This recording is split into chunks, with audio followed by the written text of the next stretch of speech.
Welcome back to our channel. Today we're going to look at a couple build sheets. This build sheet, these two are from a 1970 car. We'll look at that in a second. And this is from a 1971 vehicle. So to start out with, one of the ways you can tell is you look at this particular one, F-Series 1970.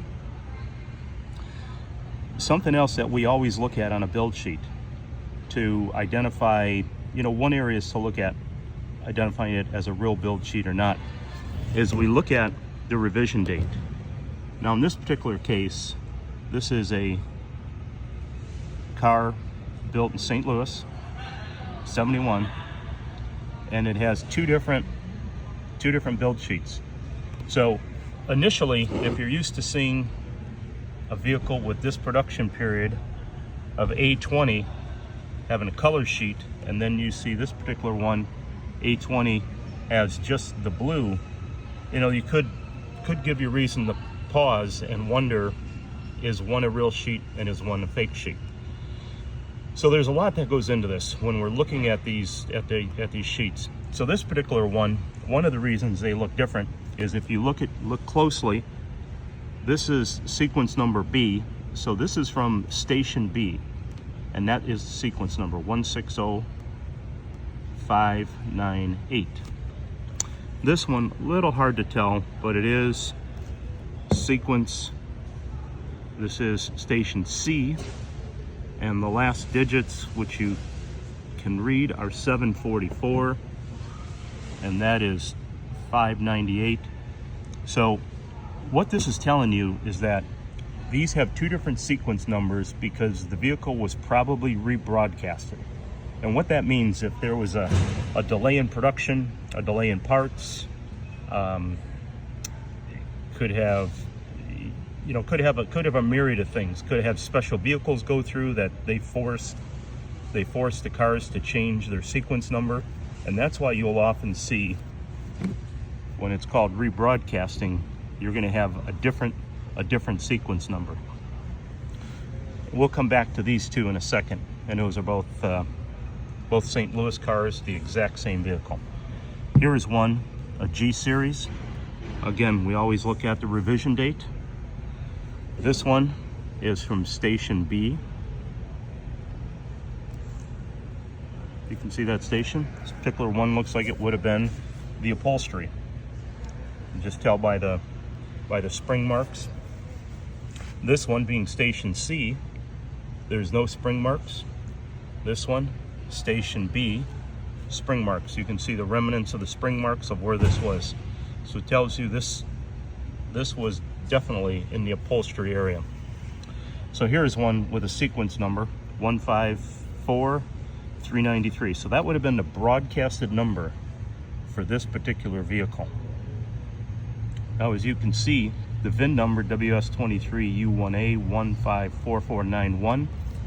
C is Canadian. You can spot that right there by the B in the order number on this 71, which is a G series.